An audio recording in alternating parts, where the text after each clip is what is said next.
A quick note to my correspondent in New York. I'm sorry, my friend. I cannot read your comments and your messages on YouTube. I am unable. Please, my friend, please post to me on YouTube, on Facebook, or on Twitter. I miss speaking with you very much. Please write to me through one of the other mediums.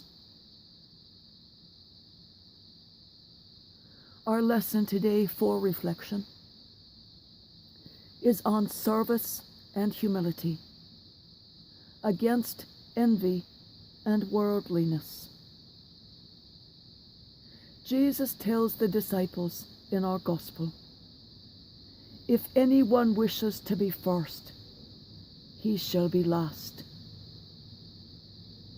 and the servant of all. If we make compromises while trying to live out the gospel, we will end up imbibing the spirit of the world, which leads to dominating others and is the enemy of God. On the contrary, Jesus always calls us to the path of spirit service. Jesus knew that the disciples, because of ambition, had been arguing about which of them was the greatest. This attitude of wanting to advance, of wanting to be raised up, is the spirit of the world.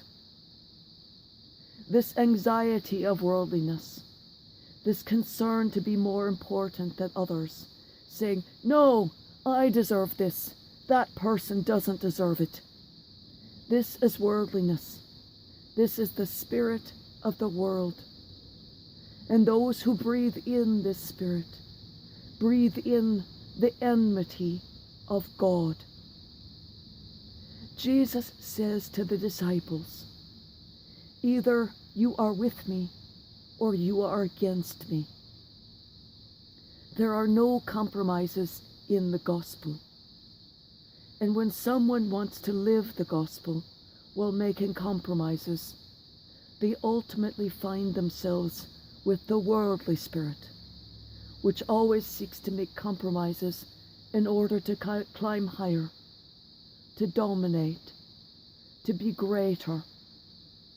This allows evil and the devil to enter your life and enter your soul.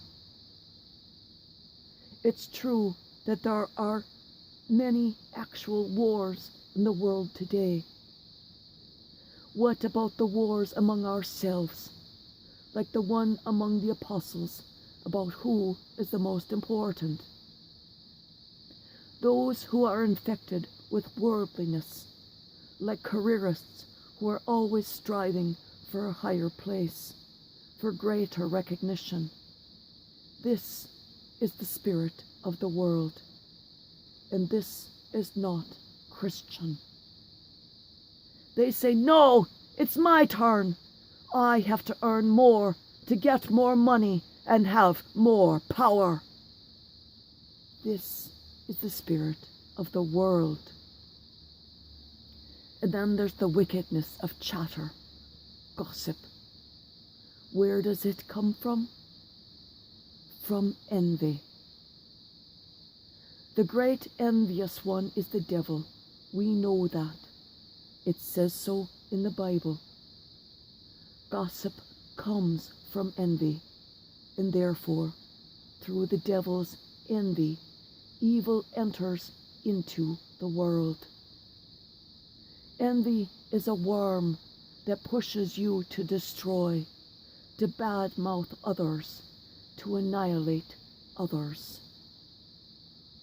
In the discussion among the disciples, all these passions were present, and so Jesus rebuked the disciples and called them to become servants to all and to take the last place.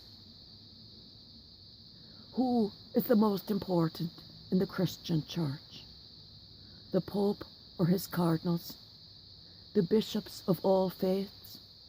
the pastors and reverends of the most beautiful parishes, the presidents of the lay associations.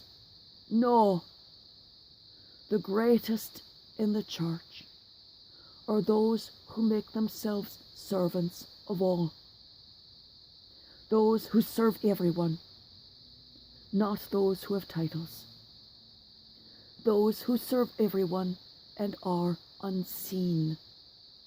They do not draw attention to themselves in any way or fashion. And to help us understand this, Jesus took a child, placed him in their midst, embracing him with tenderness. Because Jesus spoke with tenderness, he had so much of it. And he said to them, "Whoever receives a child receives me." That is, whoever welcomes the most humble, the one who serves the most. This is the path. There is only one path against the spirit of the world: humility, serving others, choosing the last place, not climbing the ladder. There is no need to make compromises, to bargain with the spirit of the world, because worldliness is the enemy of God. On the contrary, we need to listen to these very wise words of encouragement that Jesus speaks in the Gospel. If anyone wishes to be first, he shall be last of all, and the servant of all.